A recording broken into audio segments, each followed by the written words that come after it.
Good morning to all of you. It's a great pleasure to welcome you to our Bauhaus event. This month, June, we were actually thinking of having only a 6 months round, but I mean, it's very nice to see that we have more and more requests for the Bauhaus event. So we are planning to have an additional event in July and also another one in September.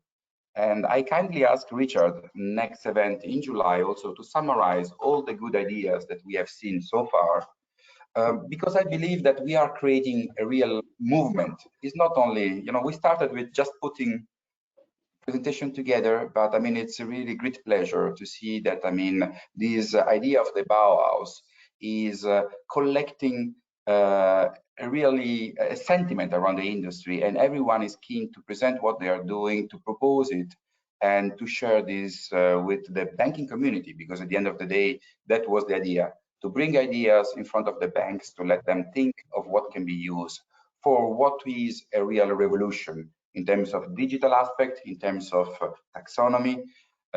We had the pleasure to have also a specific event on digitalization last week with Antonio, and I think that it is clear to all of us how challenging is the period that we are living, full of opportunities, and the huge appetite for knowledge that we all have around Europe. Yeah, it's an interesting period. We are traveling around Europe for the European Cup, but not only, also for the Bauhaus. I mean, it's very nice to go around and to see ideas coming from the Netherlands, from Copenhagen, from Rome, from Venice. It's really to try to put together ideas for all the corners of Europe. But I don't want to steal more time to our speakers. I would like to thank all the speakers for being with us, for all the speakers also have presented in the past, and give the floor to Richard, our champion, to guide us in this fantastic journey towards Europe. Richard, the floor is yours. Thank you, Luca. Going around Europe for the Bauhaus and for the European Cup, that has to be the most tenuous link I've heard yet, but okay, you got the point. Luca, well done. And thank you also for setting me the task for the next one of reviewing 28 presentations. All of those presentations, of course, are available should you want to look at them beforehand on the website. There's just been a nice revision of the website. It all looks very slick. Please do take the time to look at it. But welcome to this, the 7th edition in the series. And yes, we are trying to be diverse. We're trying to show you some of the exciting things that are going on in various countries, all linked by the general idea of trying to make Europe's buildings more energy efficient. We've got 4 presentations over the next couple of hours. And as ever, there's a chat room on your screens. Please ask any questions to the presenters. Don't be shy about it. It makes my job so much easier if I know what questions you want to know, what your ideas are, what your thoughts are on what you're hearing. What are we going to look at today? Well, firstly, how are you going to take the broad concept of climate risk in a mortgage portfolio and turn it into the cold, hard numbers that regulators can use as carrots to encourage us to make more energy efficient lending, or as sticks to beat us with if we don't make that lending, or just the numbers themselves that you can make loans at the right prices. That's something that our friends at Copenhagen Economics, back again, are going to be telling us all about in our second presentation today. That entire concept is predicated on this one core belief that we have, that energy efficiency is somehow linked to credit risk. There's plenty of evidence, there's a growing body of evidence for that, but maybe we need to start looking beyond correlation and understanding causation. And I'll be asking Michele Costola about that very shortly. And in our last presentation today, we're going to be breaking with our traditional focus on residential buildings and asking how large and complicated buildings can be properly measured and modeled so that energy performance upgrades can reliably turn into a return on investment. And we've even got some nice pictures of Renaissance churches. All that to come. But first, what do you do if you want to renovate a communal property, but not everyone there can afford the cost of those renovations? We know it can be expensive. We know that the savings should pay back the upfront costs, but we also know that not everyone in the block has got the money to hand at the moment. You're going to have one person holding back the renovation of an entire project. That's a problem that the National Heat Fund in the Netherlands is looking into. And I'm now going to hand over to board member Harry Daru to talk us through it. Harry, thanks for joining us today. Welcome. Floor is yours. Thank you very much. Yeah, thank you very much for the introduction, and I really feel honored to participate in this meeting today. It's a bit challenging for me to show what the heat fund is about in only 15 minutes, but I will give it a try and we will see where we end up. There's a lot more to say about it, but perhaps in the next opportunity or if the questions give reason for that. Let's see. So next slide, please. Yeah, so the aim of the National Heat Fund is actually the aim of the government was to increase the speed at which Dutch homeowners can make their homes more sustainable. And they thought that there was an opportunity to do that via financing those investments, because they felt that the market in itself didn't offer enough opportunities, or it was too expensive. Especially because for relatively small loan amounts, a lot of advisory costs had to be made. So they thought about a different structure. And then they came up with the idea to have a not-for-profit foundation that actually would be funded by both the governments and commercial banks. And that would allow for relatively cheap loans, since the government was willing to finance based on zero interest rate. And the banks didn't have to make large advisory costs, so because it's a non-advisory product. So that is how we started in 2014. We just do a regular credit assessment, so you only can get a loan when you have sufficient payment capacity. And of course, it's limited to a certain list of energy saving measures. Next slide, please. So that is now up and running for almost 6 years. I will show you in a sec how it developed. But recently there was a new agreement in the government, and it's called the Climate Agreement, where they, like many other countries and also like Europe, have a strong ambition to reduce CO2 too. And in the Netherlands, it's a kind of a special challenge that we want to facilitate the transition from gas to electricity, since the gas we had in the Netherlands, well, actually we're kind of running out of the gas. So there need to be a move to electricity, and they would like to combine that move to electricity with energy saving. So that is actually a kind of new development. We are going to play a role in that too, and especially for homeowners that at the moment don't have the payment capacity to pay for those investments themselves. Because you can imagine that if you in a neighborhood want to ensure that everybody will move from gas to electricity out of an efficiency reason, then you have to enable certain people that simply don't have the capacity at the moment to invest. And that is the reason why the government said, okay, we want to have a loan facility in place to enable those people to participate in that whole move.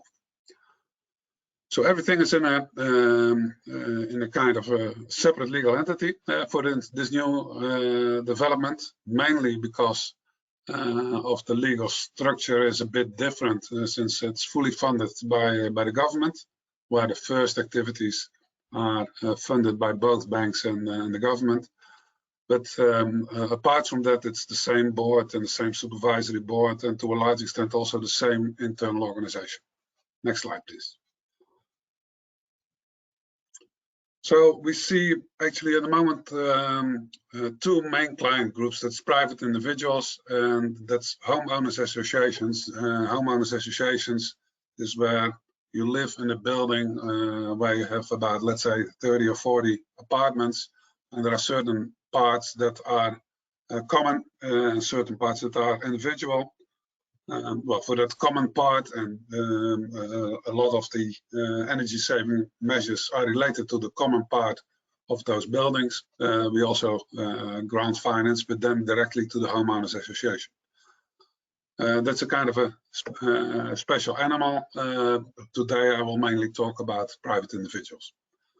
And then we make a split between people that have sufficient finance capacity, and that is where we had the regular loan, and then we have people that don't have that sufficient finance capacity, and there we will come up with a mortgage.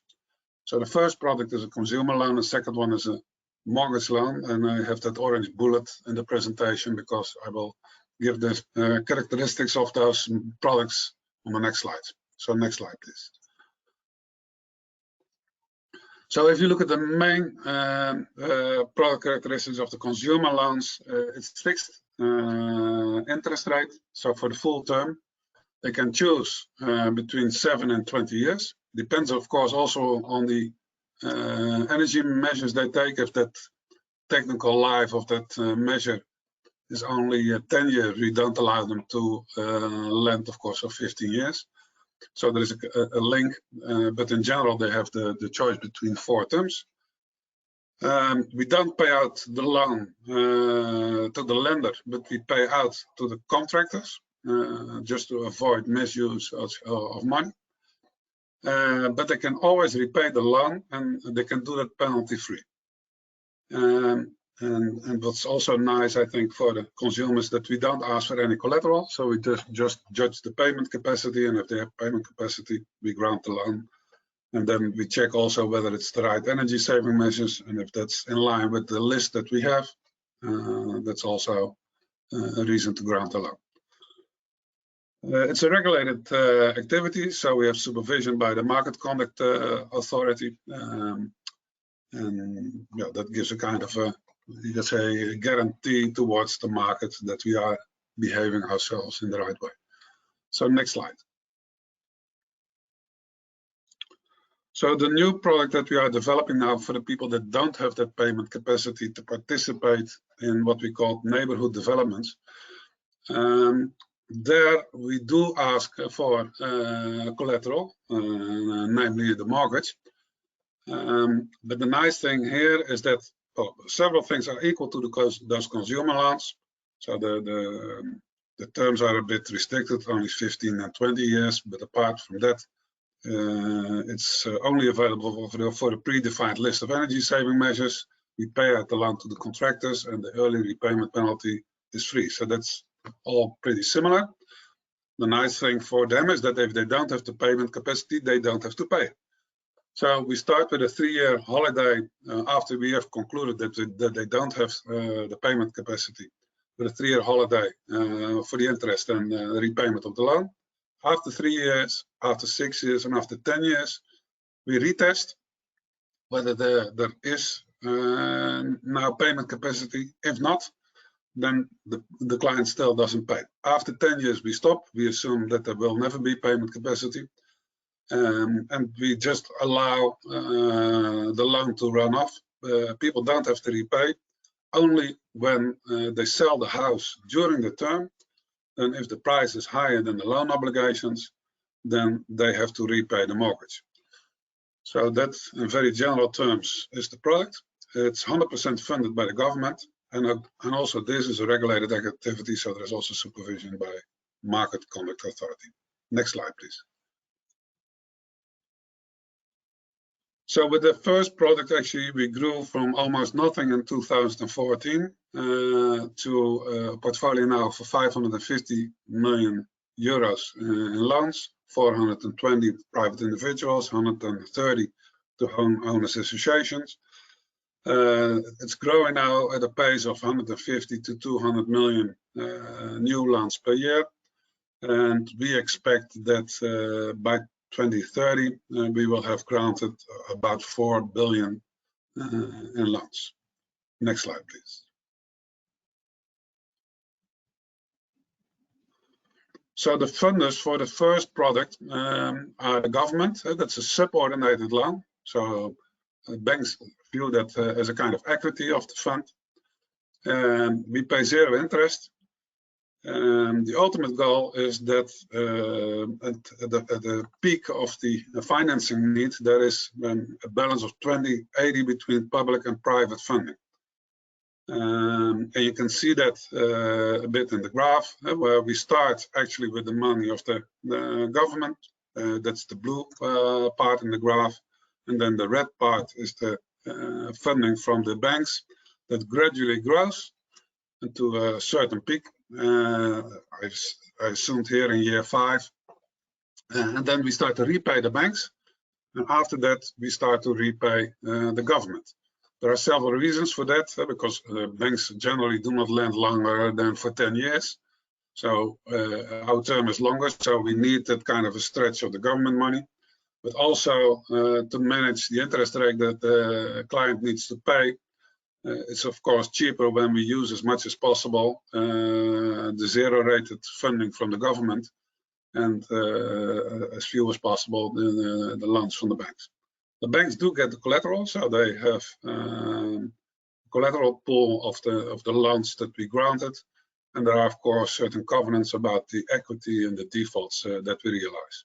The good news is that although we price the credit losses at 15 basis points a year, so that is already pretty slim, I would say, but in reality we only lost 200,000 euro so far.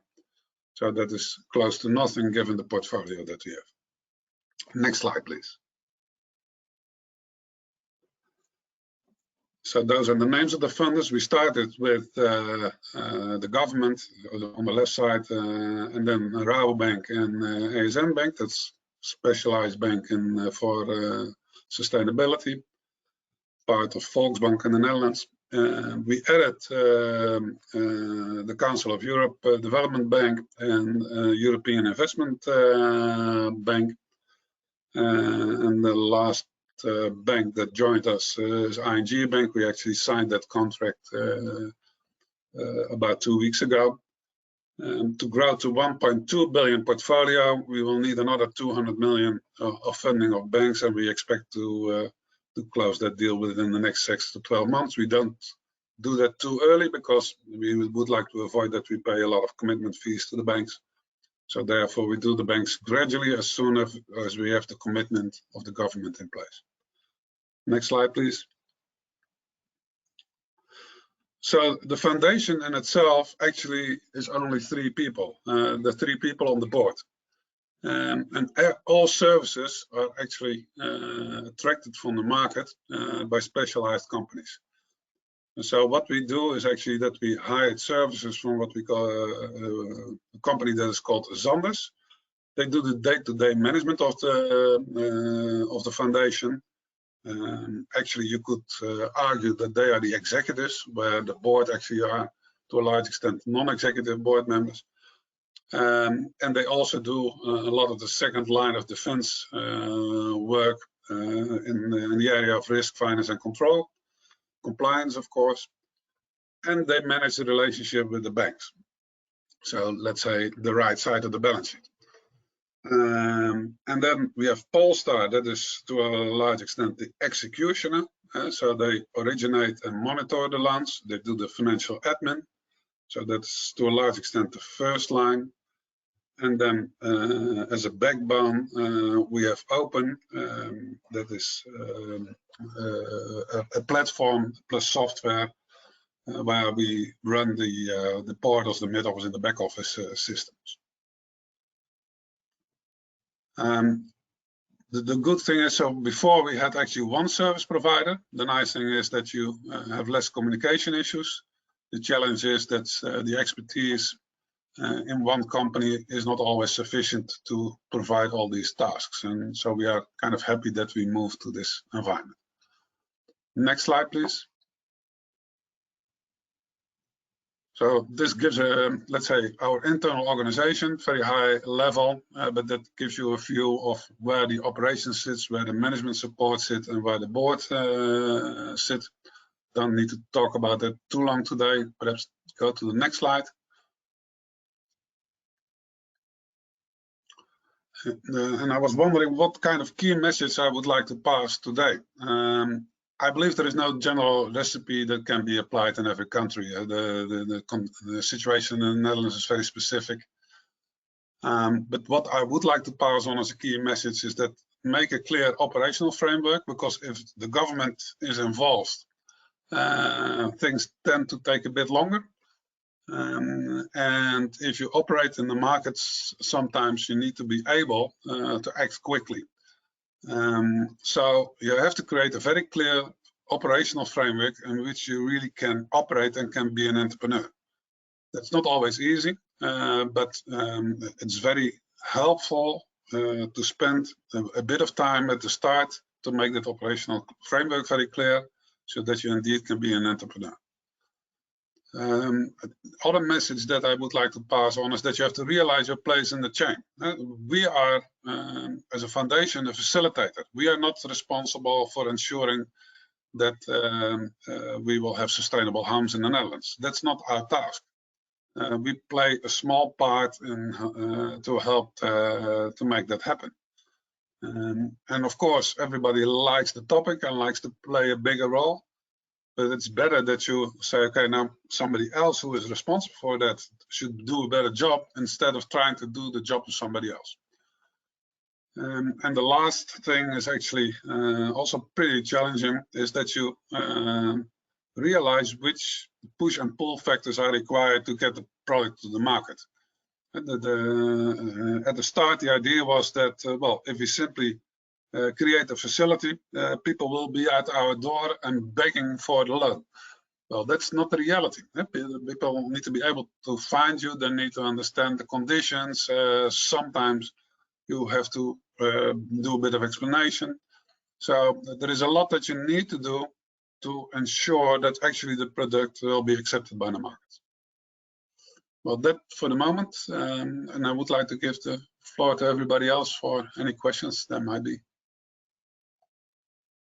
Thank you, Harry. Please either speak up or put any questions in the chat room if you do have any questions for Harry. Can I start off though? I'm going to fight my natural inclination to ask about the financing of it and ask instead about the social aspects. I guess there's two ways of looking at that. You have 30 flats in a block, 29 of them can afford this, one can't. Is there a stigma attached to that? Do you find ways of managing that? And do you look at the flip side?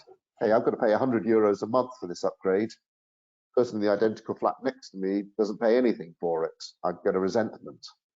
How do you manage that? Richard, yeah, I understand that. That's very specific for, let's say, homeowners associations, because they have to agree together to take a loan.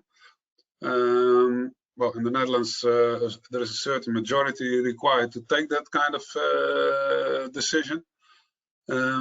Ultimately, if somebody cannot afford the loan, then actually you should look for other place to live, you could argue.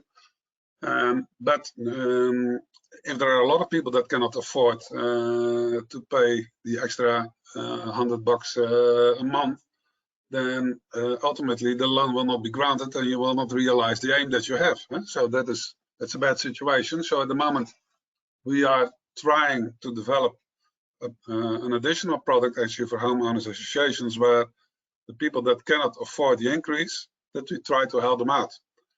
But you have to make a clear distinction between the people that live already in that building block and have such a financial situation that actually at the moment they cannot afford already to live there. So they simply don't pay to the homeowners association, and people that are not able to pay the increase. For that increase, we are willing to facilitate, and we will develop a separate product for that. So what we actually will do is that we will say to the homeowner association, we will do the test of that individual owner, whether he can pay or not. And if he cannot pay, we will simply waive the interest and the repayment for that client. Mm-hmm. And in practice, of the loans that you've advanced, typically, is it one person in the block, or is it half the block? Is it focused on low income properties or individual? Is it more idiosyncratic individual cases? Is one person just? No. If in the homeowners association there is a large group of people that actually cannot afford to pay, and the government at the moment is willing to force, to a certain extent, those energy saving measures and the movement away from gas to electricity, then actually the cost will be paid by the government. So we simply waive than the payment obligations of those individuals, if indeed they don't have the payment capacity. And I do have to ask about the financing. There are a lot of banks online listening to this, and I think all thinking, like, you're a not-for-profit, you are extending something the market wouldn't provide. Do you have an element of the degree of subsidy inherent in that? And what are the banks going to do with that 80% funding? Are they going to hold it on their balance sheet for 20 years, or people looking to securitize it, or how do the banks think about that? No, all financing we get from the banks have a maximum term of 10 years. So we will start to repay, as you saw in the graph. Then in the beginning, the use of bank funding is low, and then that 80% will be repaid. We can relatively easy refinance, so we can ask for another loan from another bank. Securitization, in the moment we are too small for securitization. I think we need a ticket of 750 million to 1 billion to go to the market with securitization, but that's clearly in the works. So if we will grow to an extent that we can create those kind of tickets, we will do so. And what we also see is another source of funding, that's pension funds, since pension funds are more willing to do the long-term funding. And the risk, of course, of so the liquidity actually is not a problem, but the repricing of the funding is an issue, since we offer a fixed rated loan. So if we have to attract additional funding during the term of a client loan, yeah, we have a huge interest rate risk. So that's what we try to avoid. That was something I was going to ask you about. You have given free options. I know the prepayment is early repayment, maybe you win the lottery, but realistically, presumably most of the early repayment comes from people selling the property, realizing enough money to be able to repay you, and you've no idea when that happens, whether that happens in a rising rates or falling rate cycle. There's a optionality. Well, so we have a certain assumption, of course, about the early repayments, and that's included in our pricing model. And every 6 to 12 months, we look again at the development of early repayments, and if needed, we adjust the pricing. Actually, at the size we are now, it's relatively easy, because you have some mass that you can play around with. In the beginning, it was pretty difficult, because the size was so small that every change in the assumptions created an enormous blow to the P&L. But now we can manage that pretty well, I must say. The banking nerd in me wants to explore that model and the pricing, but I'm guessing not that many people will be that interested in that. But it is a fascinating and key area, I guess, to the success of the whole project. But also we have run out of time, so thank you so much for sharing your thoughts on that, and good luck with that scheme. Thank you, Harry. Thank you. And I think we can move then on to our next presentation. If there's any one factor that most influences what banks are prepared to lend money to, and at what prices, it's the regulations. There have been a lot of very promising developments at a policy and theoretical level in this regard, national regulators, global regulators. But then translating these kind of policies, these kind of regulations into real world numbers, looking at individual mortgage portfolios, which scenarios do we need to apply? How do we model this? These are all topics that Jonas Jensen of Copenhagen Economics has been looking into and has developed a model for, of course. Jonas, thank you. Welcome. Could you please talk us through this model and how exactly you can apply it? Yes, of course. Thank you for the introduction, and thank you very much for inviting me to this great Bauhaus event. So exactly, I will present today our take on how to make a scenario analysis for climate risk, or more specifically for the transition risk. So for the risk for a mortgage portfolio entailed in the green transition. And just a bit of introduction, what will we look at and what we will not look at. So this is we call it a straightforward approach to analyze transition risk. Here we have only looked at the direct transition risk.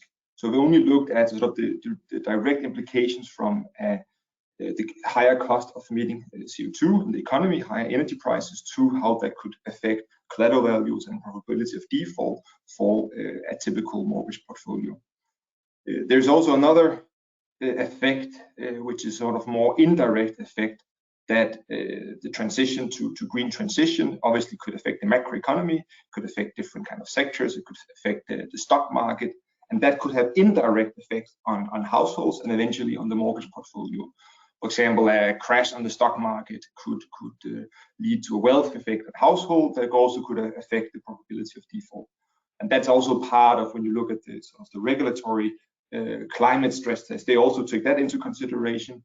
But here we only look at the direct risk of having a higher energy cost due to it's becoming more expensive to emit CO2.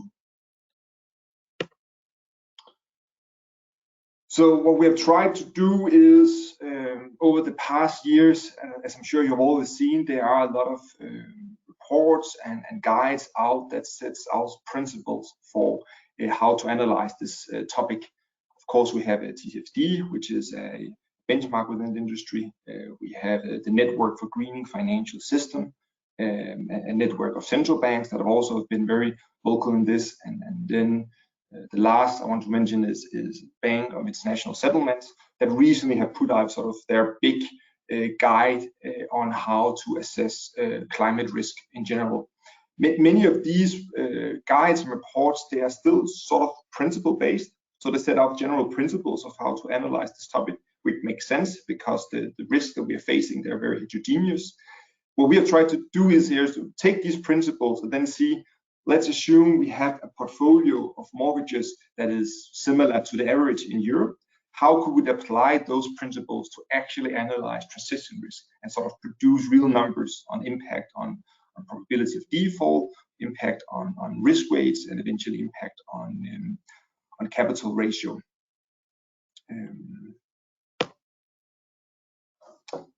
So how do we do this? So we have a scenario analysis in 5 steps. So let me just walk you through these 5 steps to begin with. Then I'll dive more into them in the presentation. First, you need to make a scenario. And here we look at a scenario that is developed by Network for Greening Financial System with an increasing cost of emitting CO2. That increase in cost of emitting CO2 can, of course, be that governments decide to put a tax on CO2, a CO2 tax, which is indeed being discussed as a central tool to reduce carbon emission. It can also incorporate sort of other indirect effects of having it of a green transition, incorporating effects of that is simply because more costly to emit CO2, because we know that eventually, if we are to be compliant with the Paris Agreement, one way or another, we need to put some obstacles to in emitting CO2, and this putting a price on CO2 is sort of a way of encapsulating all these different risks that could entail. When we have put a price on CO2 emissions, we can then analyze, given the energy mix that we have, how will that impact energy prices. We know that higher energy prices leads to a lower collateral value. So we know that a conversion to collateral value of a mortgage portfolio, that would impact risk weights. So that will eventually impact the solvency ratio, a bit similar to what you have in normal macroeconomic stress tests. So let me just, before I dive into the stress, to the test, to this scenario analysis, make one premise clear, which is sort of underlying on this entire presentation, this entire guide, and that is that there is a clear correlation between the energy efficiency of a building, the energy cost of a building, and then the value of that building. So on the left-hand side, we see clearly that, of course, the better energy label you have, everything else being equal, you have lower energy expenses. And on the right-hand side, we see an estimation that we did in a study in, I think it was 2016, where we see clearly that the lower energy expense you have on a building, the higher the collateral value is. So the higher value is the building. So there's sort of a very strong evidence here that lower energy expenses for a building leads to higher collateral values. And this is raise your voice now if you don't believe that's correlation, because if you don't, then you won't believe the rest of this presentation. So this is sort of the essential principle that this guide is based upon.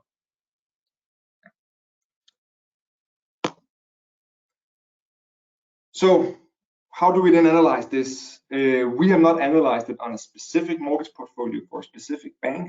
What we instead have done is we have created a generic portfolio that is more or less sort of average to what we see in EU. So an EU average portfolio, you can think of it.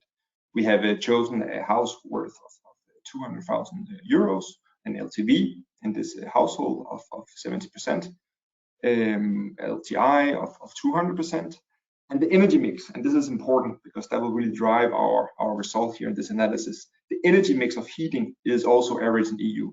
So there's a bit of coal-powered heating. There's also a bit of electricity, oil. So that's a good mix of what we have in Europe at the moment. That will, of course, be very portfolio dependent and very country dependent. So bear that in mind when we look at the results. So first, choosing the scenario. This is, of course, a very important step in any scenario analysis, because this basically answers the question, what is it you want to learn from your scenario analysis? Here we have taken quite straightforward the scenario that is in the NGFS that they have developed. We see a steadily increase in carbon taxes to around the level in 2050. In 2050 of 250 euros per ton CO2 equivalent. So that is a standard way that they sort of recommend you can use this scenario.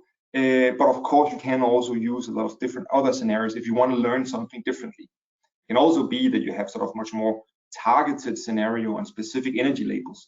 Could be, for example, that there's a regulation that energy label G is not allowed anymore. You simply need to renovate up to a higher level of energy standards.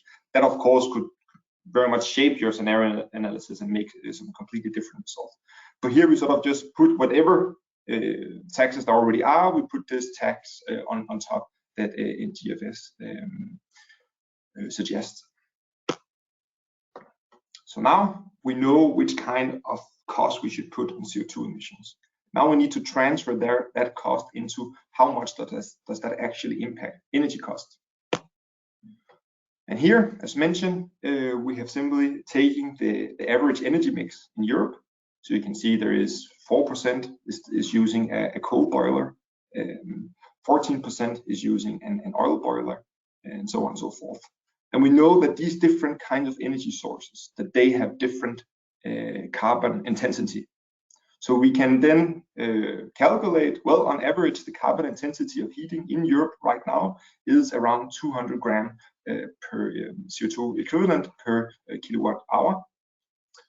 We can then multiply that with our carbon tax, and then we get how much more expensive with the current energy mix will heating become going forward. So this is what we've done here, and we find it's 5 euro cent per kilowatt hour. Of course, if you put a carbon tax on energy, it will have some demand effects, and that could change the entire energy market. So there are also some energy market effects here that we have sort of not modeled. This is just a direct impact from a carbon tax to higher energy cost. But that's something that could be modeled, and maybe, especially if you're a regulator, something you should take into consideration, because you have sort of more this macroeconomic overview as well. So how does such a carbon tax scenario impact energy prices?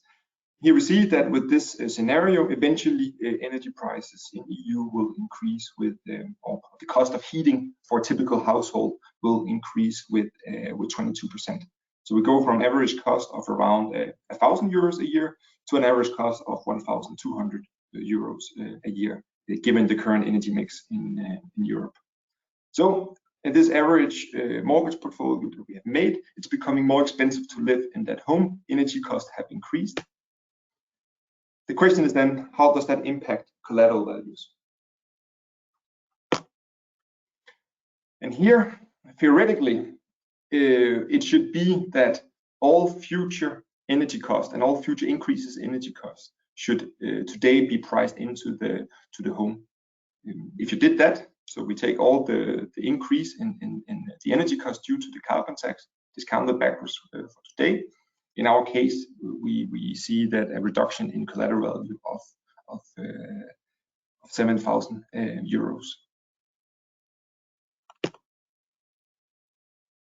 Bear here in mind when you do this kind of calculation that energy cost can, the impact of this scenario can never be higher than the cost of making a renovation. So for some buildings, and that relates to the entire sort of stranded asset discussion, that for some buildings, it's not worth paying the higher cost of CO2 emission. For some buildings, it might be worth making energy renovation. So let's say, for example, that you have a very energy inefficient building, and the cost of living that building because of the CO2 price is exploding. It's very high. For that building, it might make more sense to pay, what do I know, 20,000 euros, 50,000 euros upfront to then renovate the building to make it up to a higher energy standard, and therefore have to be less affected by these transition risk. So that's something that needs to be taken into consideration and to be analyzed on a sort of a portfolio level, or preferably a building to building level of the portfolio. So in this case, we have just taken all future higher energy costs, discounted backwards, and we get this close to 7,000 euro. That's sort of the theoretically how much you would expect that collateral values would be impacted. However, we know that consumers, at least in the study that we did back in 2016, consumers, they do not fully price in the value of energy efficiency that they should on a theoretical level. Actually, we found in our econometric study that they only priced in 60% of that value. So in theory, we find that it should increase the collateral value, or it should decrease the collateral value with 6,600, but actually it's more close to 4,000, which we take into consideration. I think maybe this is a bit conservative, because I think with the awareness around green transition and climate change now, I think that there is maybe a larger awareness for consumers for the importance of energy efficiency. So if you made the same study today, we could maybe see a larger impact on house prices from energy efficiency.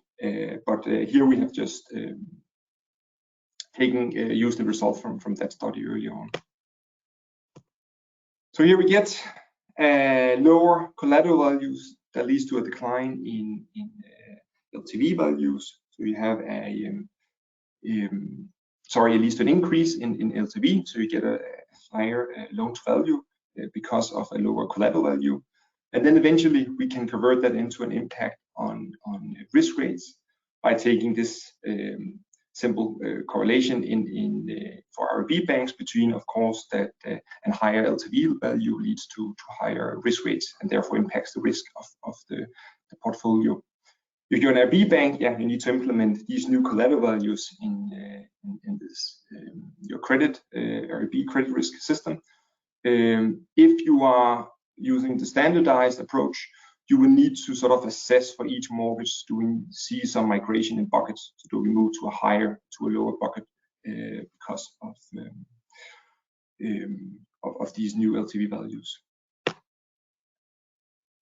So for our average mortgage portfolio, how much are solvency and the risk actually being impacted for this average bank that we are looking at? So here we have made an estimation in our generic capital cost model or credit risk model, and we see that in this scenario with this label D building, we see that risk range on average increases with 1.3 percentage points. So not a huge impact, but still noteworthy. So if we translate that into, let's say we have a mortgage institute and all buildings have these characteristics, these average EU values, and they are all labeled D, how much would that impact the capital ratio? That could lead to a decline in CET1 ratio in this scenario of 1 percentage point. So the question is that a big impact? So here again, we have in the left-hand side, we have this impact on Z1 ratio in our main scenario of close to 1 percentage point. I think that the takeaway here is, what are these transition risks? For the average mortgage portfolio, just taking sort of just very broadly for the EU average, I think it seems that these transition risks, that they are manageable. They are certainly significant. So 1 percentage point decline in Z1 ratio is something to take into consideration.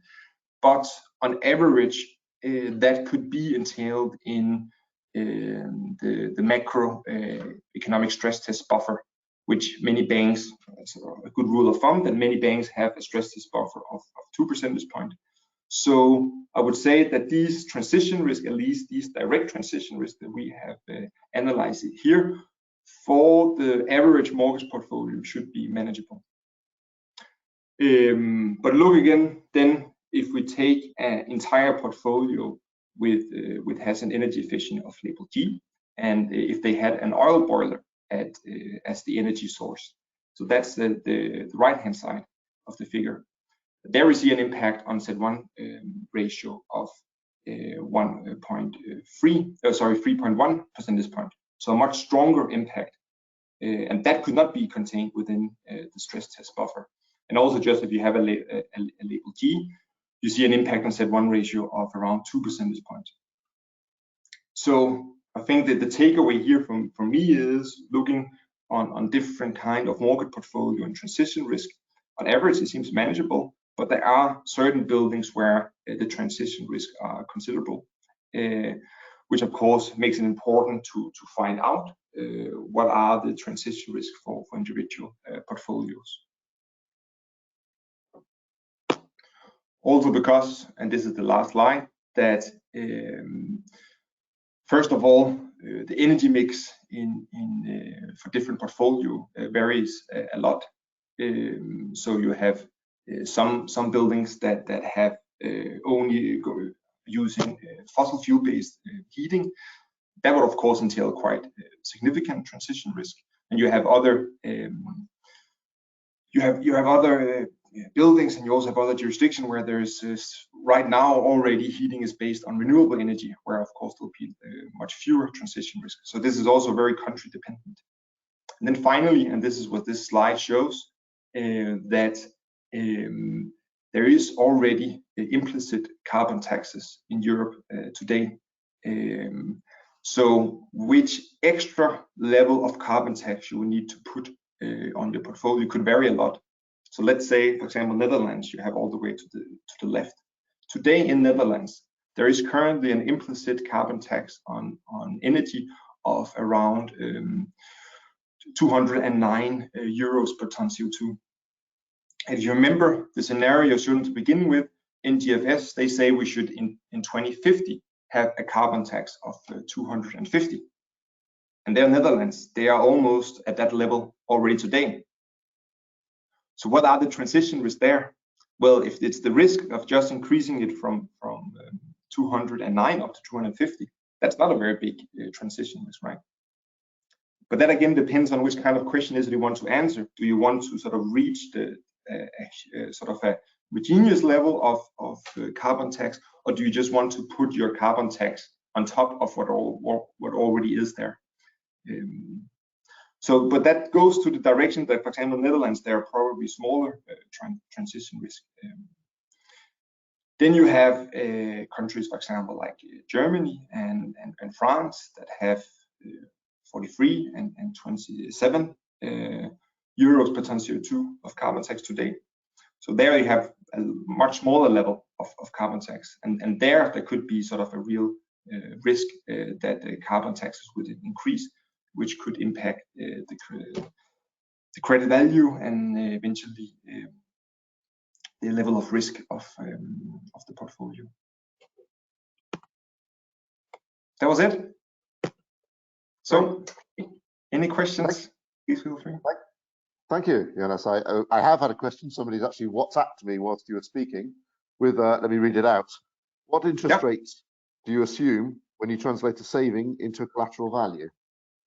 I guess that means if I save 100 euros per year, what's the impact of that? Is there an implicit interest rate? So could you repeat? So the implication of this impact, what would that imply for interest rates? So if you move from D to C and you save 100 euros per year in energy costs, you say that increases my collateral value by X. What interest rate do I discount all those future interest savings? I guess is what the question was. So the discount. Yes, good question. That's something which is in general difficult these days, because how do you discount future values in a zero interest rate environment? So I can reveal we didn't use zero, because then we would have a very, very big impact. I think we used something about 3-4%, and I think we simply took that interest rate because that was the original study that was based on back then. So I think we discount these future energy savings with around 3-4%. But that just speaks to this sort of robustness check. That's also a very important parameter that could completely alter your impact if you assume obviously a lower interest rate that could give a much bigger impact on your portfolio. Yeah, and I may also think that question speaks to the fact that we are looking at something that comes gradually, and how do you assess something, today on your portfolio today as changes that at least could happen gradually over the next 5-10 years. Yeah, I thought it was a great question because it's such a basic one, and yeah, in a 0% interest rate environment, then mathematically the increase in collateral value is infinite. So. Now, the question that I wanted to ask, there was the analysis that you present is very much in terms of a bank thinking about its own exposure. Presumably the banks are your customers, the banks are the people you want to reach out to, but presumably you've also got a dialogue with the regulators. And I'm very interested in how regulators think about giving credit for this kind of thought process when they're allocating risk weights. So I think overall, it's early days in these kind of analysis in general, and I know that regulators are of course looking into this. So in the beginning, I asked, the scenario is very important because which question is it you want to have an answer to, and that question could of course also just be whatever the regulators tell you that you want to analyze, right? So that of course is something that is likely to come. I know Bank of England has just kicked off their stress test where they do look at transition risk, also including on mortgages.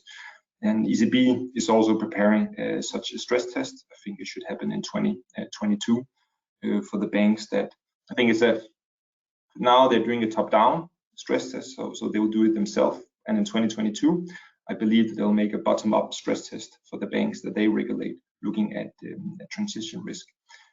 I think now there is sort of, I know also many national regulators are looking into this. I think now there is a window of opportunity also a bit to say, this is how we want to look at these questions. This is the right way to look at this.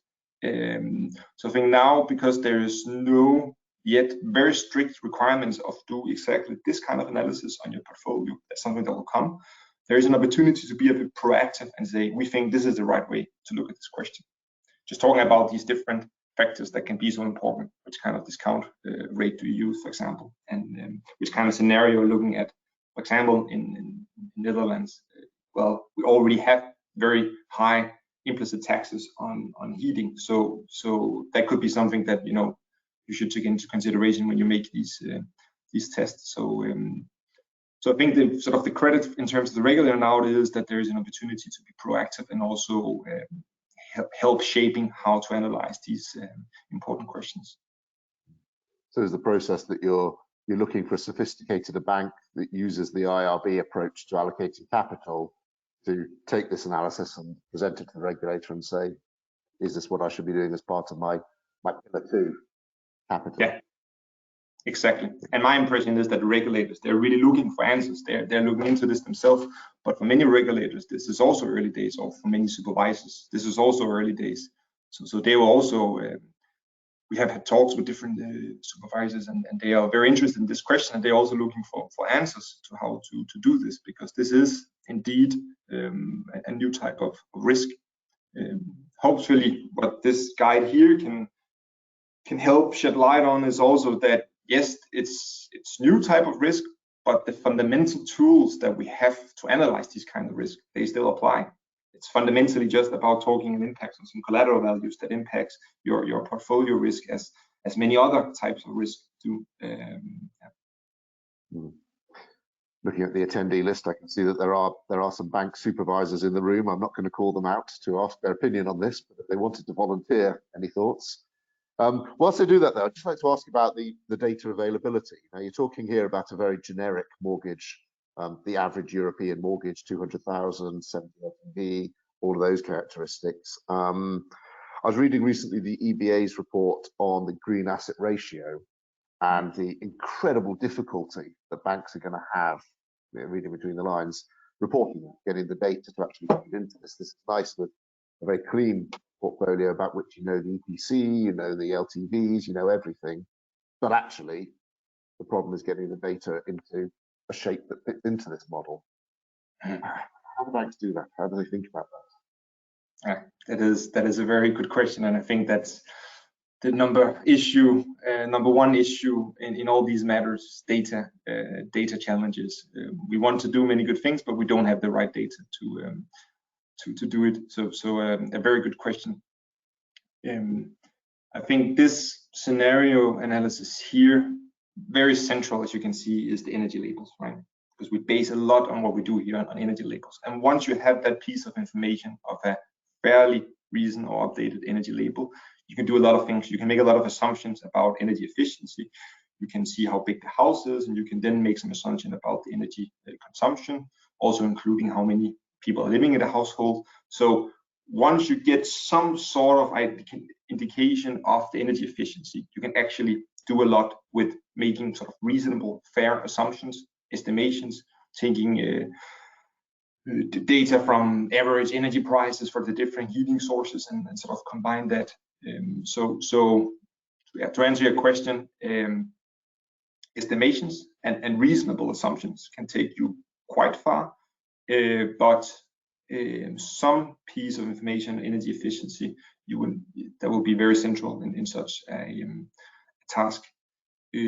Of course, you can take sort of just average energy efficiency in a given jurisdiction, but that doesn't make it as portfolio specific as we would like to do. Right. Yeah. I know there are more and more data centers they're setting up and collaborating with banks in terms of giving energy label. And also know in some jurisdictions it's actually just free on the internet. You can just, for example, in Denmark, you can go now and check. If you have my address, you can check exactly which kind of energy efficiency do I have. There are different solutions. Yeah.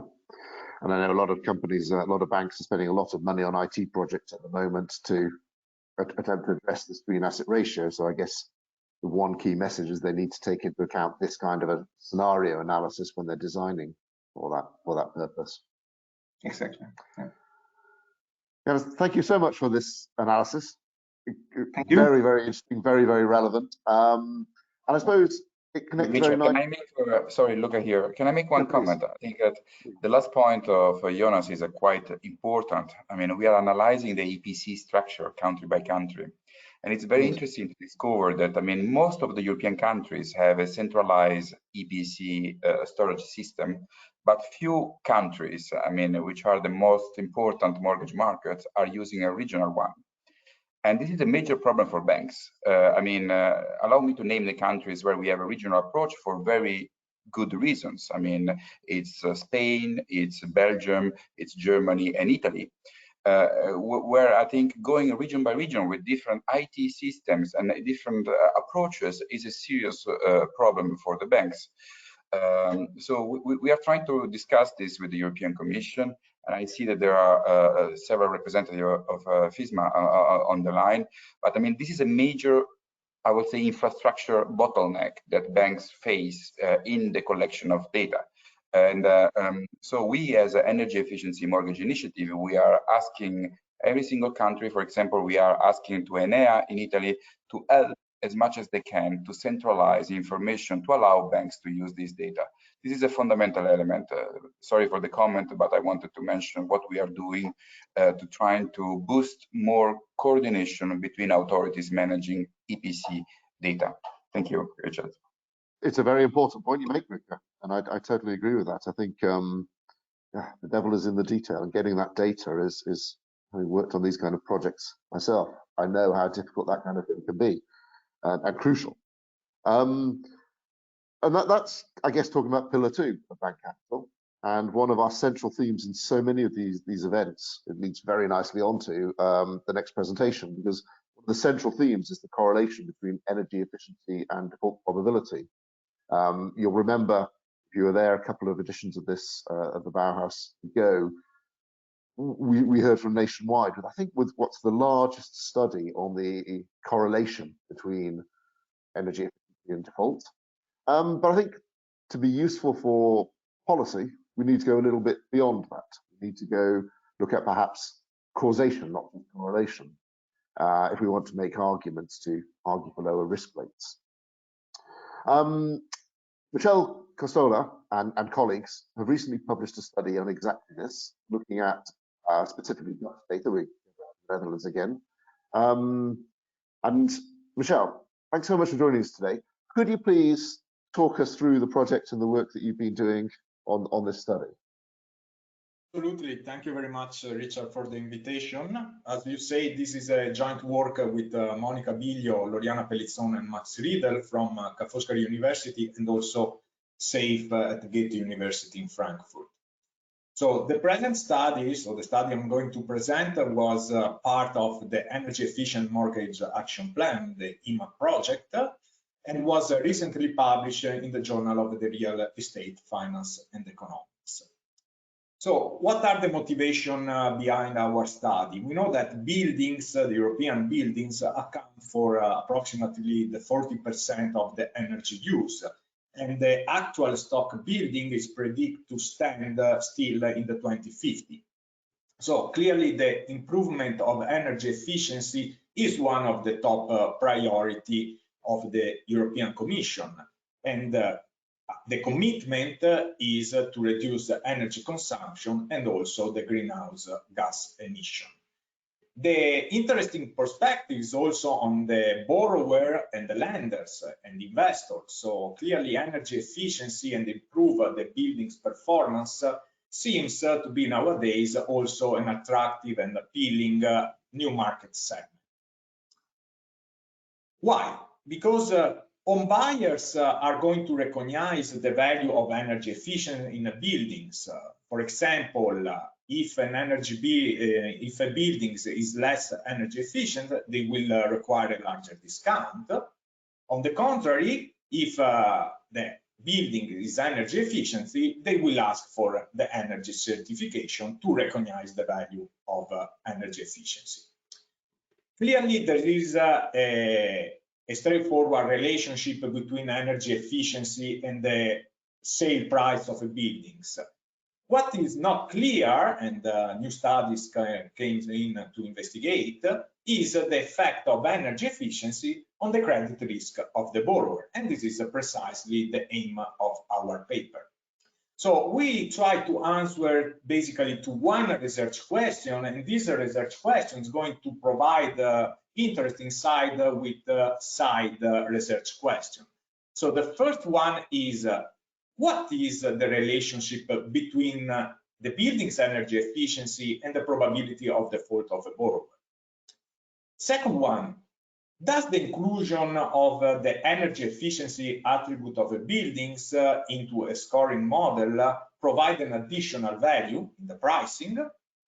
And if there exists a relationship between energy efficiency and the probability of default, what is the economic mechanism behind this relationship? So this is the main task of our paper. What we are going to do in this paper actually is to focus on one particular market, that is the Dutch mortgage market. We will focus on residential buildings, and we include 120,000 dwellings, having the data from the European data warehouse for the loan part, while for the energy performance certificate, we are going to use the ratings assigned by the RVU, which is the Netherlands Enterprise Agency. We are going to implement two standard models that I will not going to explain in detail during this presentation, but is two classic one, the logistic regression, where you model the probability of default. So you have a dummy variable, which is 1 if there is a default, and 0 otherwise. The second model is the extended Cox model that try to model the survival function of this particular mortgage. Second, we are going to test if our result is going to survive after a battery of robustness check. Just to give you a quick background on loan pricing, clearly what you are interested in is the probability of default, and clearly the probability of default is assessed using classic credit score model with the statistical application. So what you consider is financial demographic information, other controls variable related to the dueling, and there is an evolution of this pricing model. They try to introduce new model in the literature, or also by adding new variables or characteristics.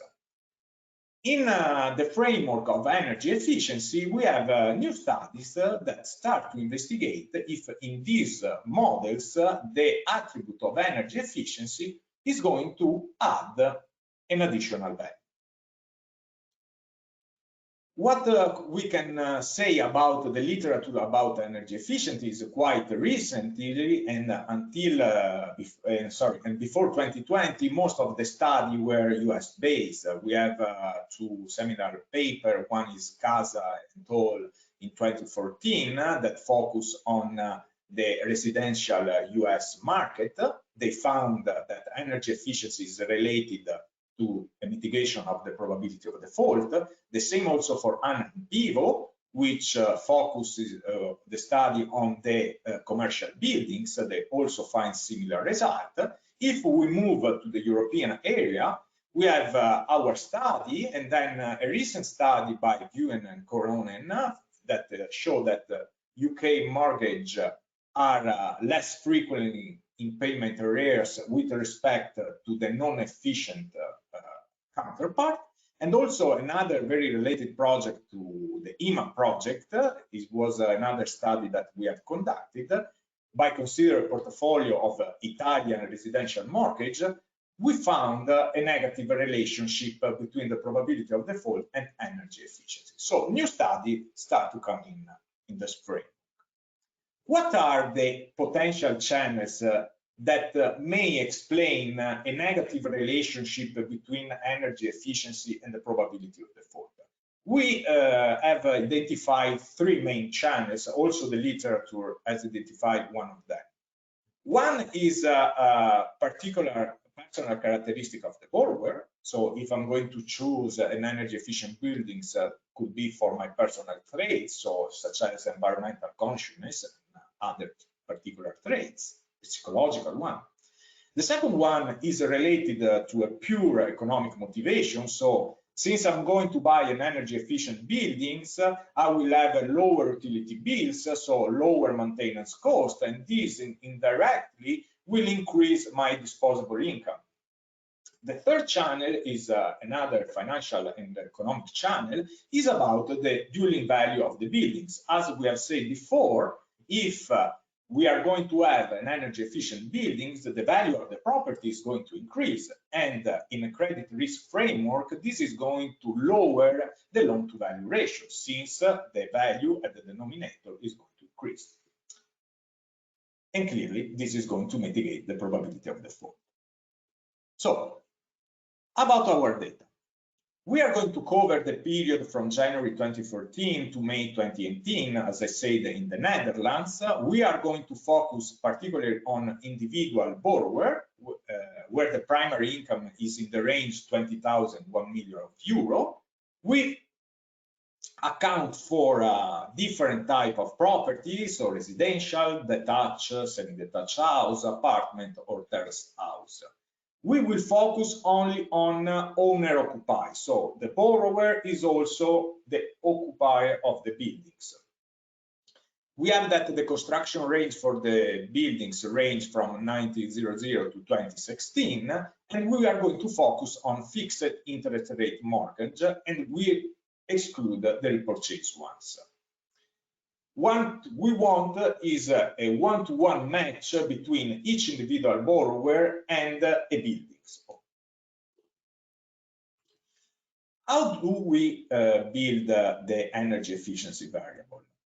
We are going, so the loan data, as I said, comes from the European data warehouse.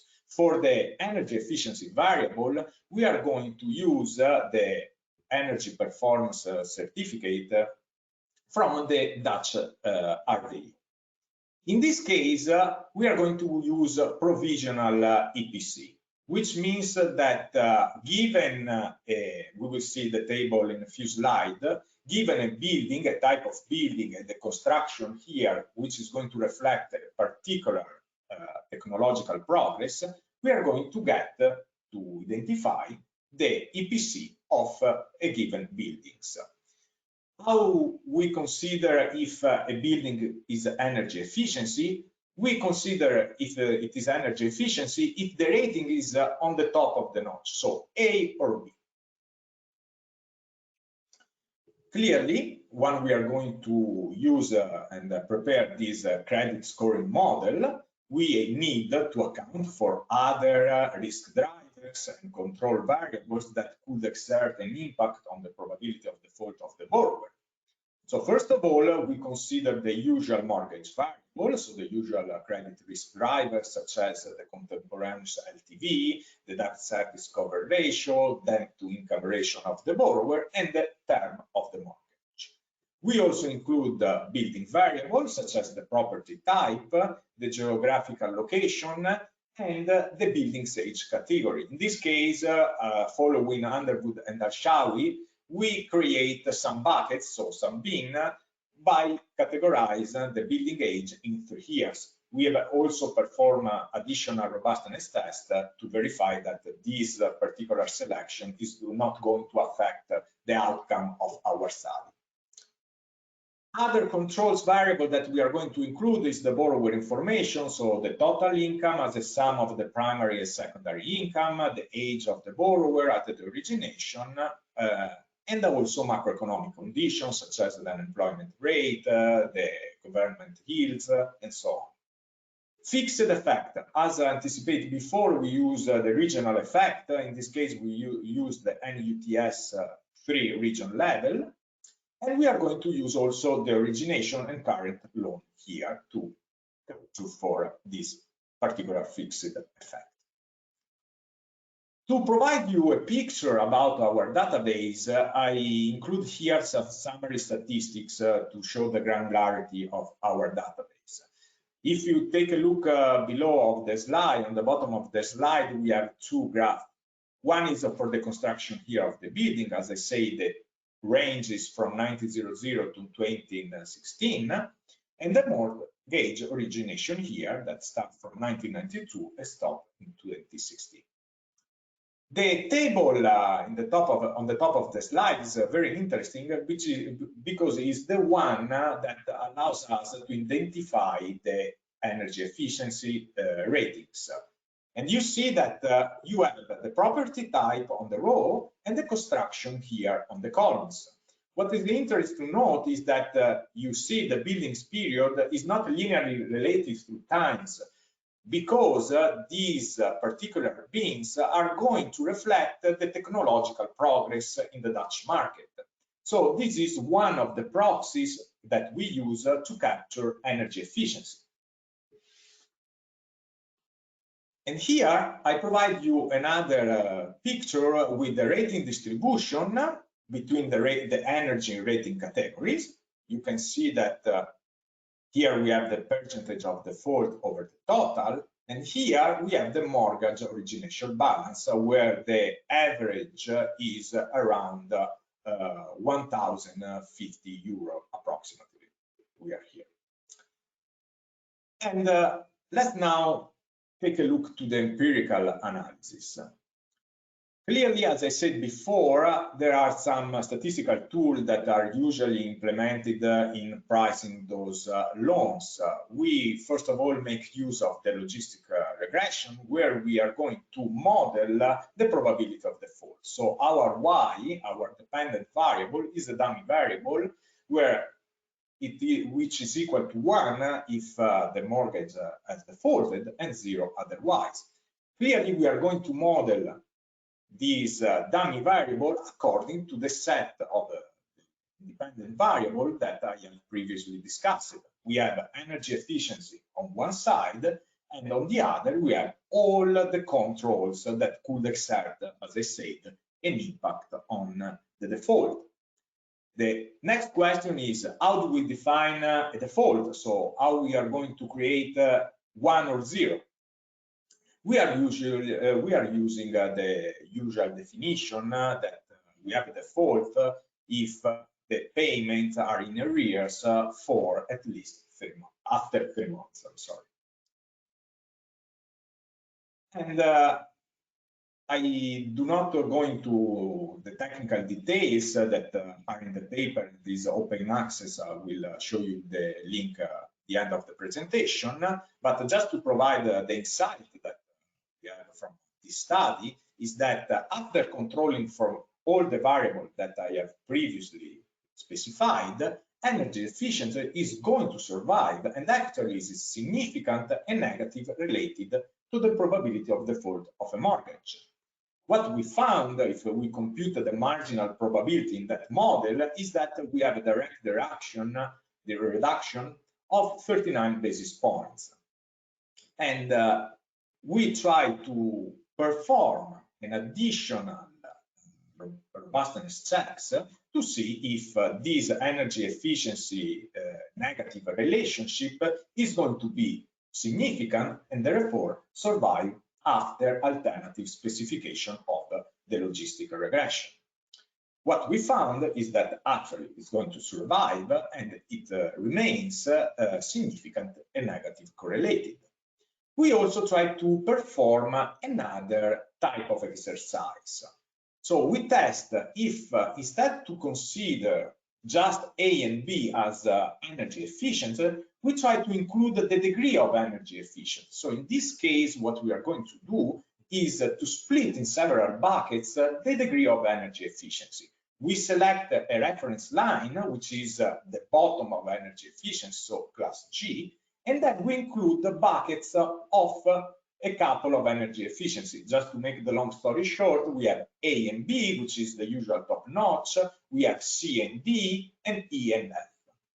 What we found in this exercise is that the results are confirming for the top class, as we have done in the benchmark analysis. So by considering all the classes A and B. So the degree of energy efficiency is going to confirm a negative relationship, a negative and significant relationship for the top efficiency classes, the A and B. So what we have found so far is confirmed also by a new study that I mentioned before. The point is we now have seen and confirmed that there is a negative and significant correlation.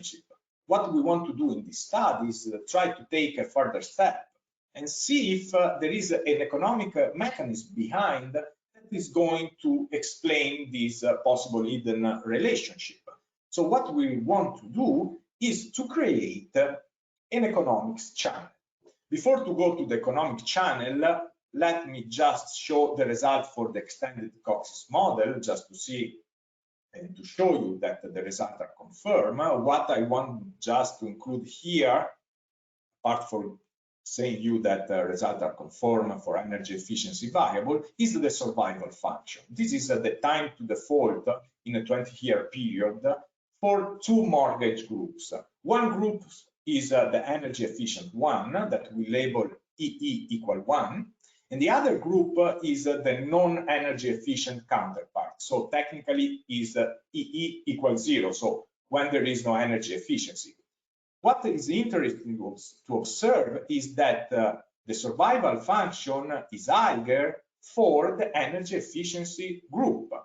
So what it implies? It implies that if I have an energy efficient buildings, in this case, my probability of survive is higher with respect to the non-energy efficient counterpart. And let's talk now about the economic mechanism. We have found, as I said, a negative correlation between energy efficiency and the probability of default. It would be interesting to take a further step, as I said, and try to disentangle the economic mechanism that could originate this negative correlation. So in this case, if you remember the three motivations I gave at the beginning of the speech, we have one personal trait, and clearly we do not observe any personal characteristic that could allow us to disentangle this effect. What we can investigate instead, adding the income of the borrower, is to see if this marginal effect is going to be higher for the lower income group. What is the intuition behind?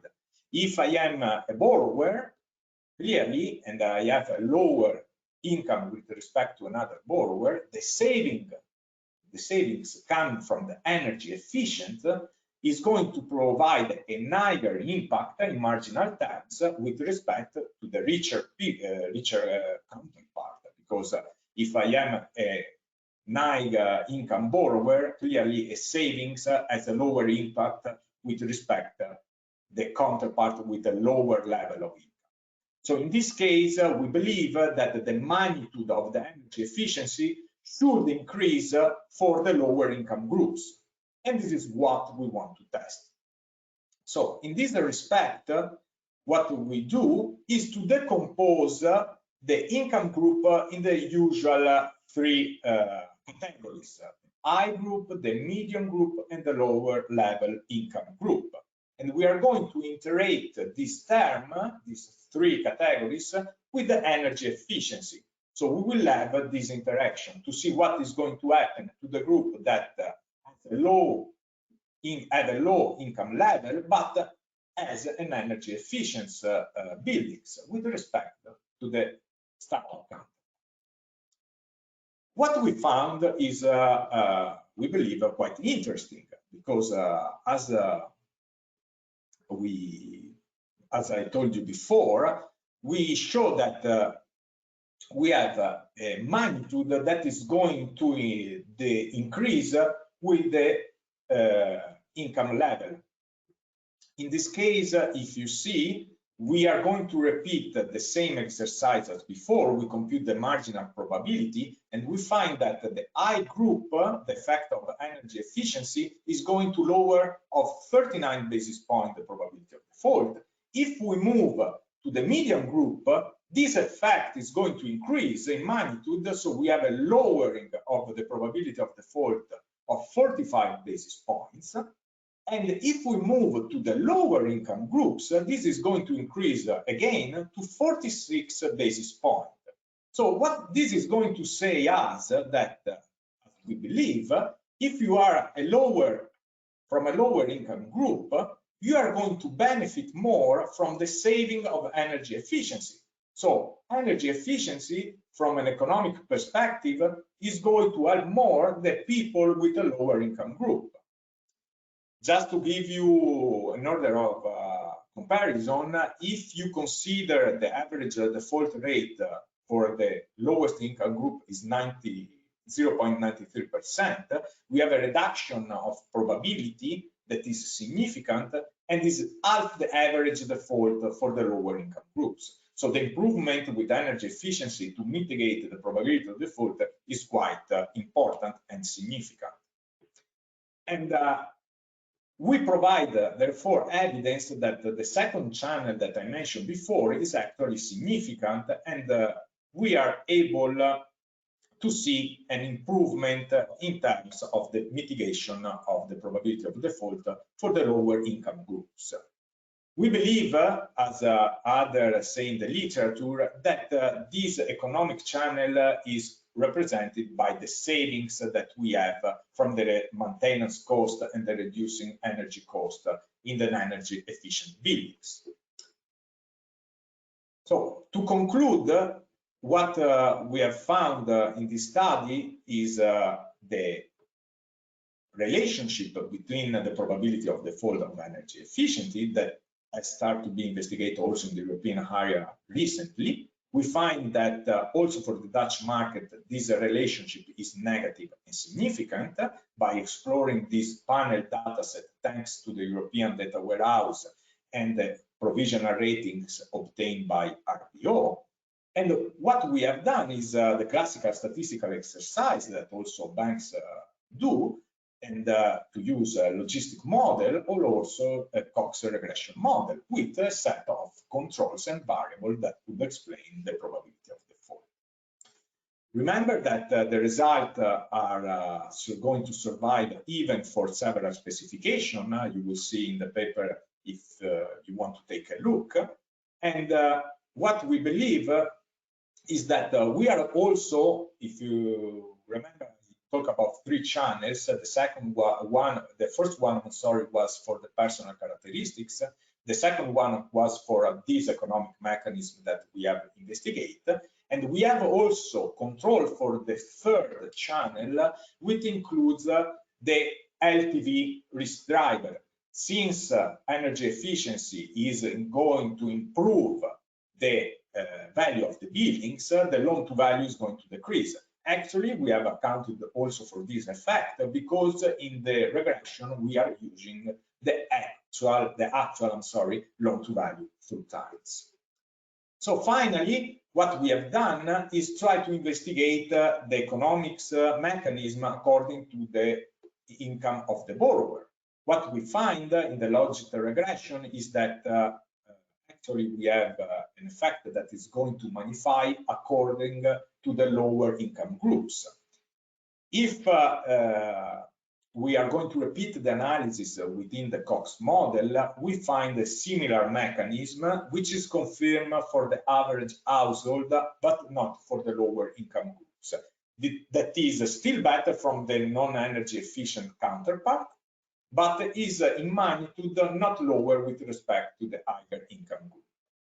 We believe that these findings could help the shaping of future energy policy, as all the other studies that are going to be proposed in the literature, but clearly those have also implication in terms of risk management for banks and financial institutions.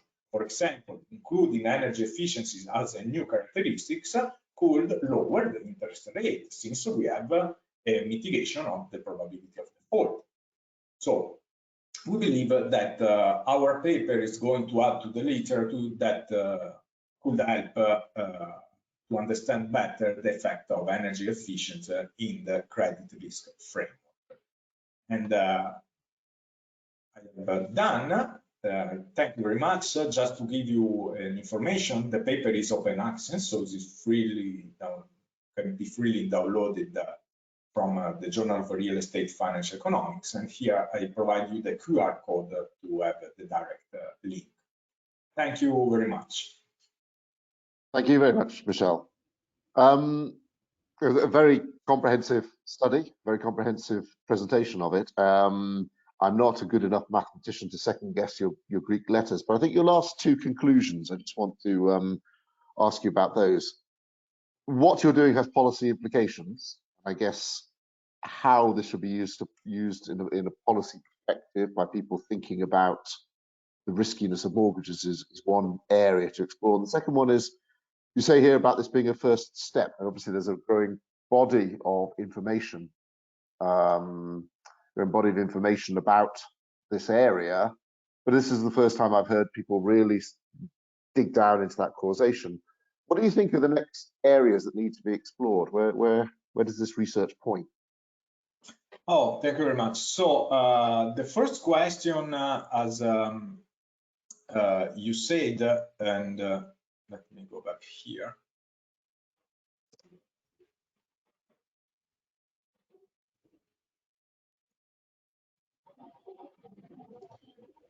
Okay, so I start from the last one so clearly, yes, what we have done here is try to take a step further.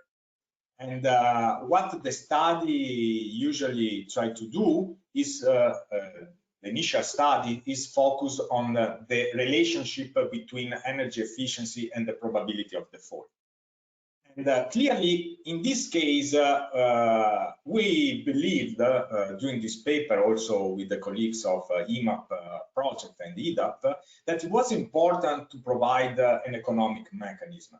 So what we study and we try to do exactly is to exploit the possible channels.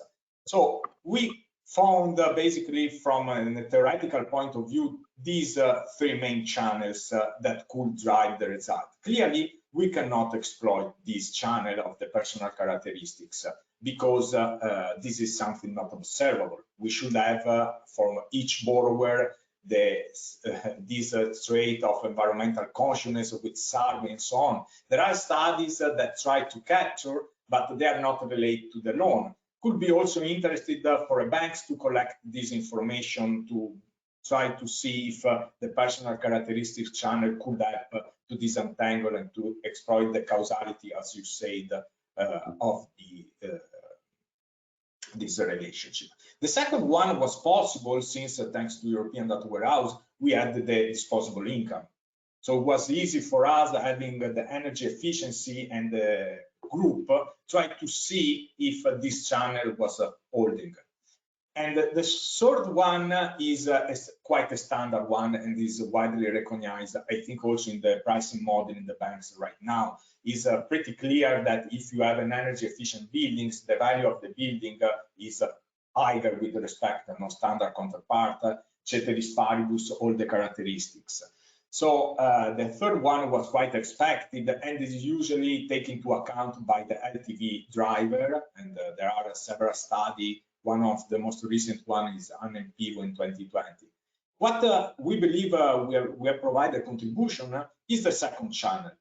And it was not something trivial, but yeah, the exercise was to see if this effect was going to be magnified in the second one. And thanks to this borrower income and the energy efficiency information, we were able to see that. Clearly, the challenging as a next step, and here I move to the first question, is as we are doing with all our group and with the new study and the new project that we have with Luca and CRIF, is to see by investigating in other countries and to see if this relationship is going to be confirmed also for different geographical areas in Europe. And but we are quite confident about that because we repeat exactly the same study for the portfolio of mortgage in Italy, and we found exactly the same relationship.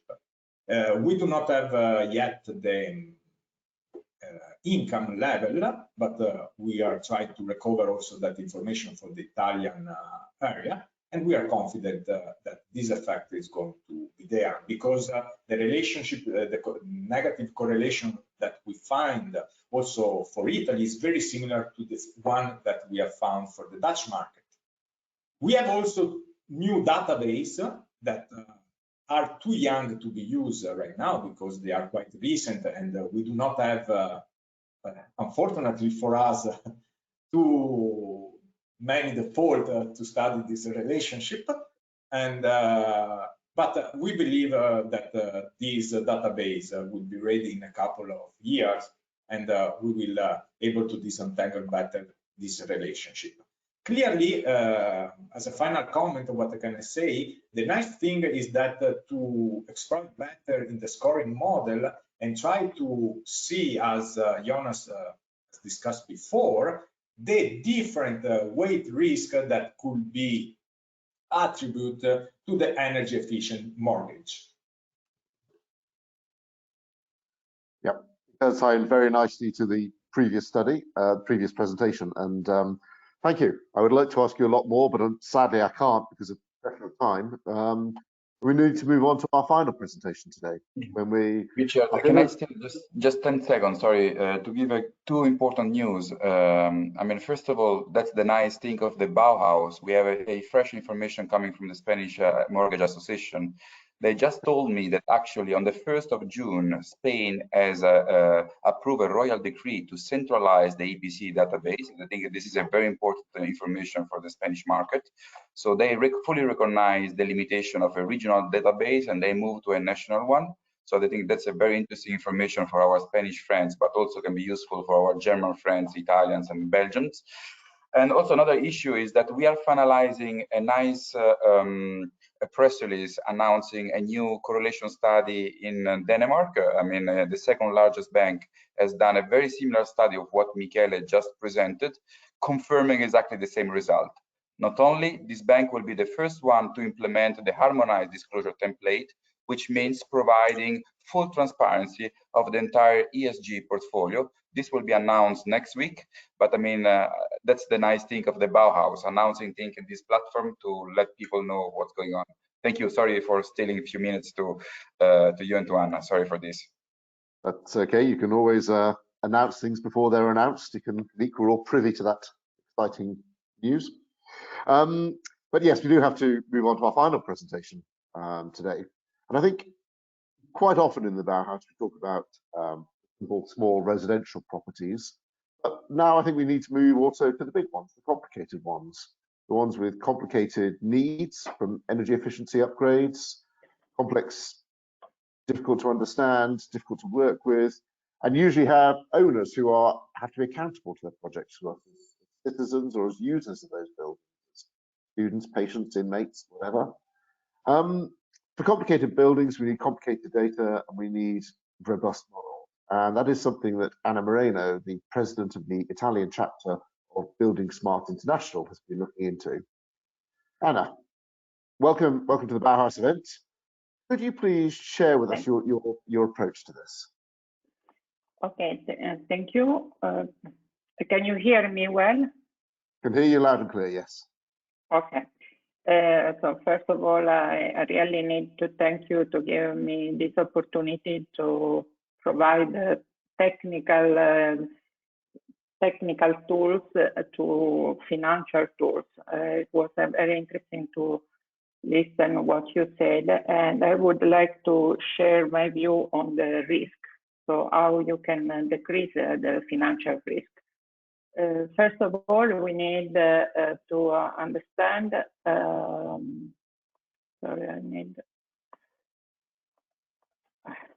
I don't know how to. I would like to take away the list of people, but anyway, it's okay. So when we speak about energy performance contracting, this is issued when you can understand if it's possible to recover the invested capital over maximum 20 years. And this has to be based on reliable information.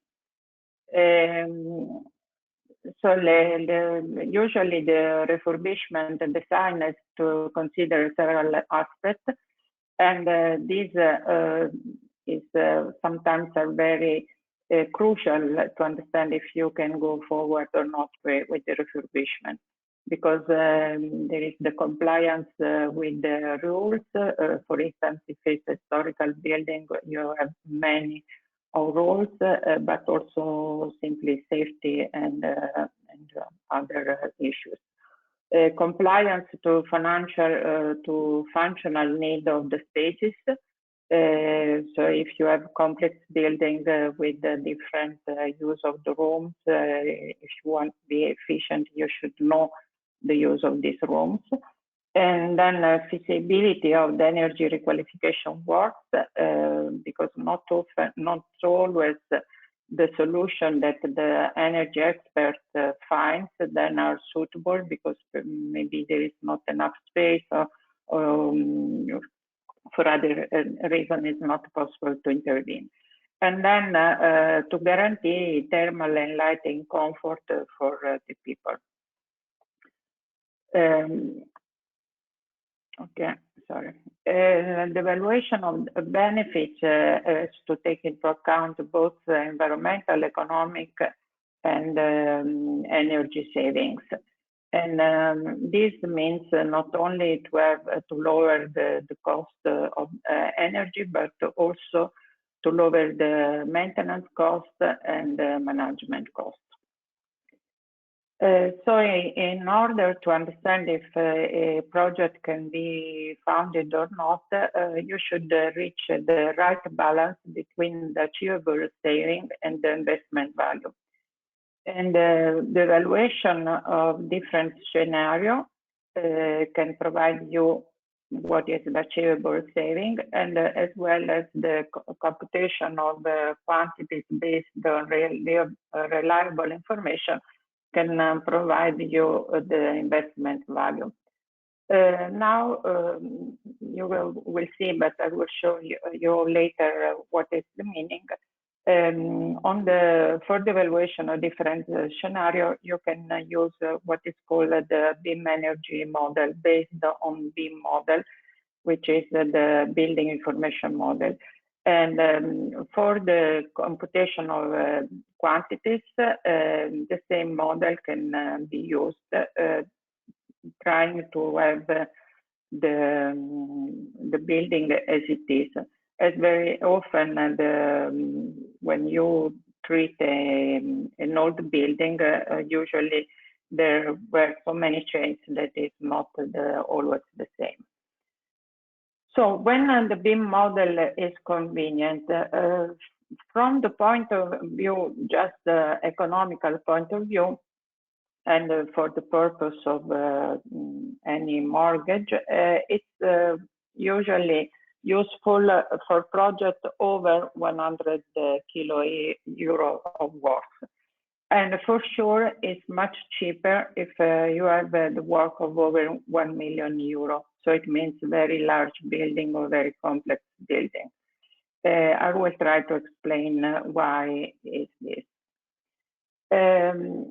First of all, we need to understand that energy is embedded in all the life cycle of a building, because they have buildings have the highest impact on environment, and there is for new building there is continuous use of soil. There is emission when you use any materials, and these again are embedded in your design choice. Emission during the construction, and I really I need to close the. No, it's okay. I cannot read because it's covered by the face of the people. I don't know how to minimize this. Anyway, the bar at the top.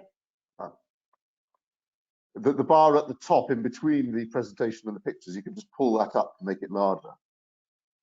Or you can also zoom in on the little thing on the right to make the text appear larger, if you like. Usually I do it, but I really do not find. I found only one that said that if I want to quit the meeting, so it's not the right Don't one. press that one.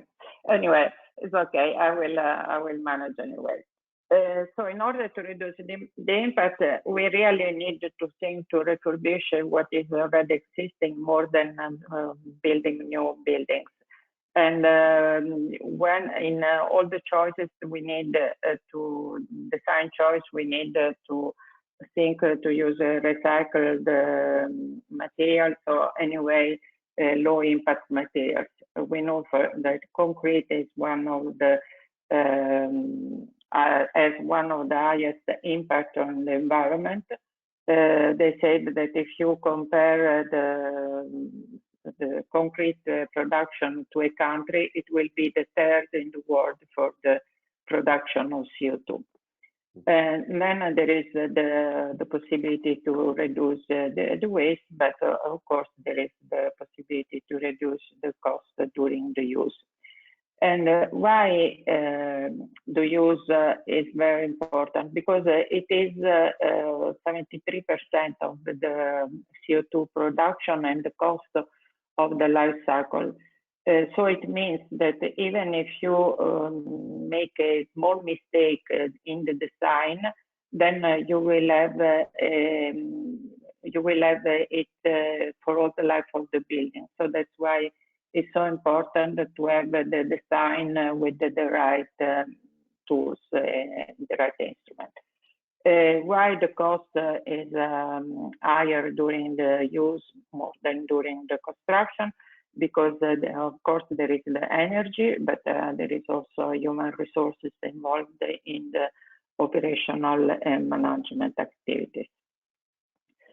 Now, what is BIM? BIM usually people believe it is only a 3D model of the building, and it's true. But what is more important, especially from the owner point of view, is all the information that you have on whatever you have in your building. And this has shown that will lower the cost of the maintenance cost by up to 30%, because you have ready any information you need.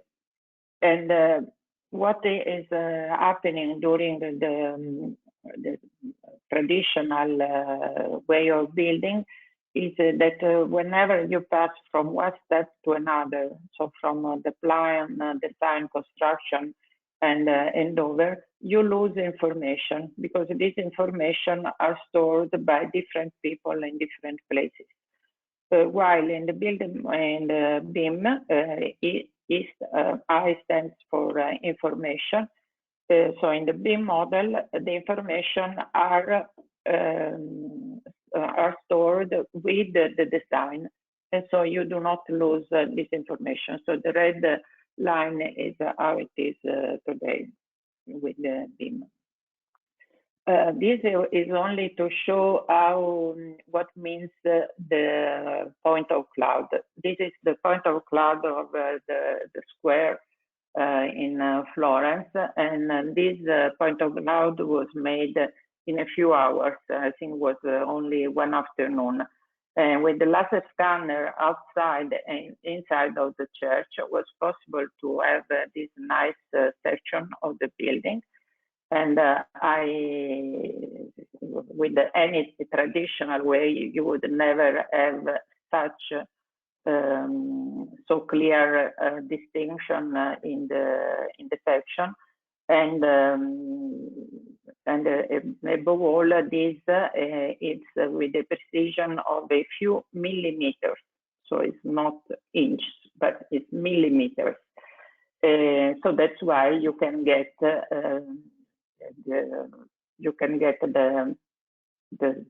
size, you can account the materials in a very precise way. And this is another that is related to BEM, so building energy model. And for instance, this was an historical building that was decided to change to offices. And here you can see the air conditioning system. So you can plan, you can design as it would be, so that you can discuss with your customers, and for each change you can have a very good calculation, very precise calculation. So why BIM is very useful is because you manage to solve all the problems during the design. If you see the gray-blue curve is the traditional way, where many of the mistakes done in the design come out only during the execution. For instance, if you have a heating system and then you find that you should pass with your pipes through a concrete wall, or maybe there is an affresco and you cannot go there. So all these problems are solved in the virtual world, where any change will last only a few hours, and it will cost very little. While right now you have a lot of problems during the execution, and these problems arise to legal disputes. I think in Italy it's always like this for public works. It's very often that you have legal disputes, but I know that also in other countries it's true. Now what I would like to share with you is a European project for the Med area, where we are demonstrating the use of BIM for energy efficiency of historical buildings. There are 7 countries involved, and in each country we have at least one pilot case. And we are going to produce a guideline on BIM for energy performance contracting. And this will be done on 3 BIM models that it will be at the short, medium, and long term. So the project will end with these 3 models, and then the owner of the building, that are public owner, can use it for public tender and do the actual refurbishment work. Another thing that I want to yes, when you define what is called the use of BIM, it's necessary to define very clearly and using international standards what is the objective of the model, and what are the elements you need to build the model, and what information you need to exchange among the different actors. So through the owner, the managing authority, and the engineer, architect, the map engineers, and so on. But then you need also to identify the skills of the project team, so the people that can really perform the work in the right way. And then you assign responsibility. Why it's important to choose the right people is because it is demonstrated in many European studies that there is a factor of 2 between what you design and what is during the use. And this happens because some reason is because the design is not properly made, but I explain why BIM could solve such problems. And then there are problems during the execution because you do not have the people, the workers, and the professionals prepared to do the right thing.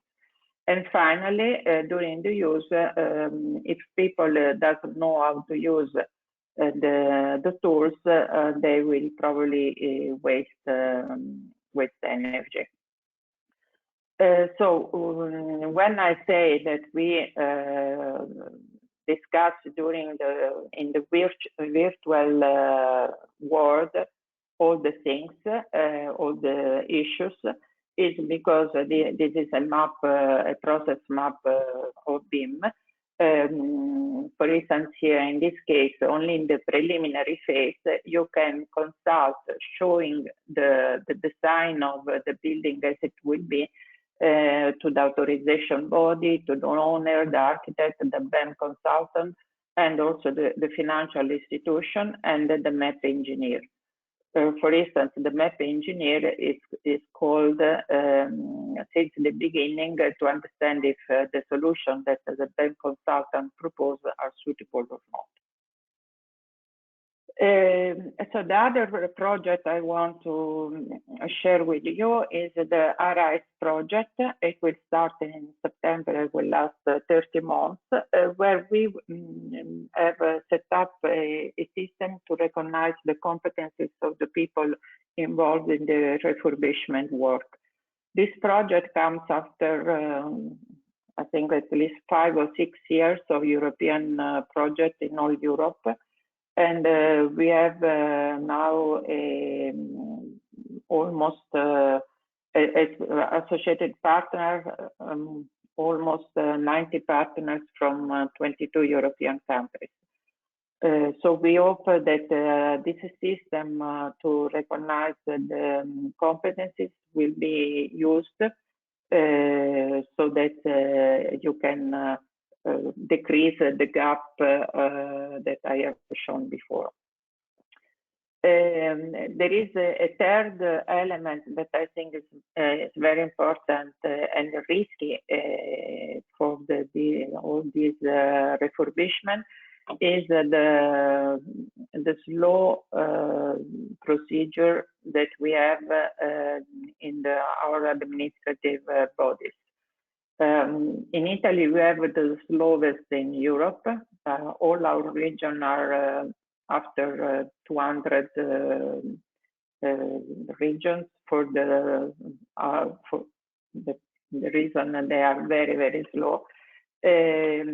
So we are, as buildingSmart, we are also trying to produce the guidelines so that the public administration can go from the manual way to treat all these building procedures to a semi-automatic that could be solved in a few days. So in conclusion, I think that it could be very interesting if you could take advantage of what I presented, because it can decrease for sure the risk for raising from technical issues. And so we would like to have you to review these guidelines on BIM to refurbish historical building, and also to increase the awareness of the importance of the competencies of people. And again, also in this case, if whoever wants to join as associated partner to the RISE project, they are very welcome. And finally, I think that European Commission should really push on the automation of the digitalization of the authorization processes, because this costs a lot of money to all the companies, owners, to anybody. It costs only money, and there is no advantage to be so slow. So these are my contacts. If anybody wants to know something more, please just write me. Thank you very much, Anna. I have to say, from my perspective, using laser scanners to make 3D models of Renaissance churches, that's worth doing just for fun. I mean, that was brilliant. I love that concept. The fact that it's actually useful is also good. Can I pick up on the last point on the previous slide? Talk about increasing awareness around this and developing guidelines. You've got this great tool, great model, which obviously makes a lot of sense. How would you push it? Is it by just education? Is it by the banks requiring it when they fund these? Is it by changes to public procurement rules so that it becomes a requirement that we do this kind of analysis? How should you push it? Yeah, that is a big question, because in Italy we have a law that makes compulsory to use BIM for projects over 10 million euro, I think now, but it should go till any project by year 2025. But the problem is that BIM works well only if all the supply chain knows what they are speaking about. and that is not the case. So if you make it compulsory, but there is not enough awareness and knowledge, it's completely useless. And the risk is that companies and public administration buy software and hardware that they don't know how to use it. So we, as buildingSmart buildingSmart International is promoting what is called the individual BIM qualification, which is only 24 hours course online. And in some countries, like in Germany, they are starting to put it compulsory for the public tender.